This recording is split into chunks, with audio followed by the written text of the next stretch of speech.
どうも、ずんだもんです。今回は新しい戦略支援武器のエスカレーターについて見ていこうと思います。表記は中装甲貫通になっていますが、現状では大型の敵にもダメージが入ります。また、少しの間ですが、敵をスタンさせる効果もついています。頭部を狙った場合、ベヒーモスは8発ほどで倒せるようでした。同じ部位を狙った方が素早く倒せます。距離が近いとこうなるので、注意しましょう。お尻を狙った場合は6発で V 破壊することができました。この映像では装甲の上から撃っていますが、オレンジの部分を狙えば4発ほどで破壊することもできました。体を狙った場合は12発ほどで撃破。足を撃つと装甲を剥がすのに6発、そのまま撃つと合計11発で倒せました。基本的には頭部かお尻を狙うといいでしょう。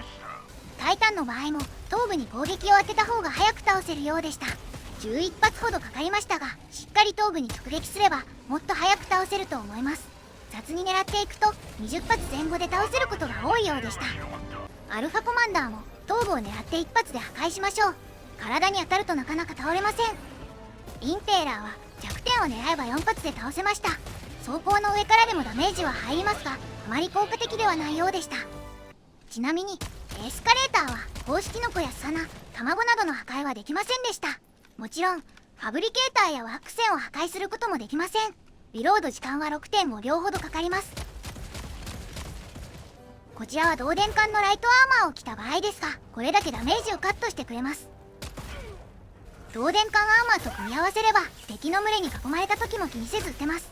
距離が近いと爆発しないこともあるので、後ろにダイブしながら撃つといいでしょう。プレデターストーカーに対しては2から3発で倒せることが多かったですが、距離を確保するのが難しいのであまり向いていないように感じました。ハイブガードの頭を狙うと2から4発といった感じです。他の敵に対してもそうですが、倒すまでの弾数にばらつきがあるように感じました。スピューワー K はだいたい3発で倒れますが、意外と群れをまとめて倒すことはできないように感じました。続いてはオートマトンも見ていきましょう。ハルクは頭に直撃させれば2発で倒せました。胴体だけを狙うと11発ほど必要でしたが、2発ぐらい撃つとスタンするので、動きが止まったら落ち着いて頭を狙うようにしたいところです。強化スカウトストライダーはミサイルが爆発して1発か2発で倒せることが多かったです。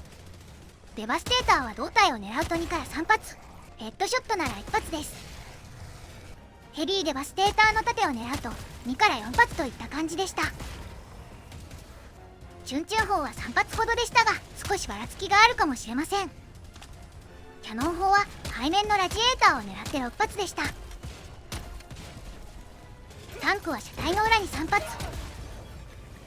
バラージャータンクは砲塔の正面に3発でも破壊できました。ファクトリーストライダーのガトリングは一発で壊せる時もありますが、安定感がありません。キャノン砲は破壊不可です。弱点の目を打つと16発ほどで倒せましたが、狙う機会はあまりないと思います。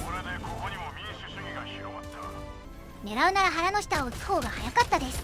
撃つ時は同じ扉を狙いましょう。合計9発で倒すことができました。次はイルミネートを見てみましょう。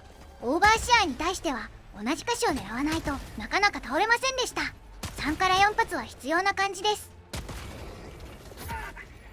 フレッシュモブに対しても効果的とは言えませんでした。ばらつきはありましたが、倒すのに11発ほど必要でした。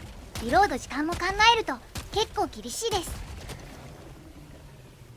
ソウルレスの群れに対してはそれなりに敵を減らしてくれますが、結構当てづらいように感じました。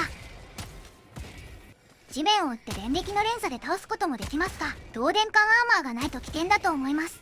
市街地だと長弾してうまく連鎖しないことも多いです。ハーベスターは弱点を狙って9発ほどで倒せましたが、動いている状態だと正確に当てるのは難しいです。雑に狙うと15発くらい必要になると思います。またバリアも破壊できないようです。イルミネート戦ではエスカレーターの強みはないように感じました。覚醒力で使ってみた感想は、これぐらいの火力ならリロード時間をもう少し短くするか相談数を上げてほしいと思いました。皆さんはどう感じたでしょうか。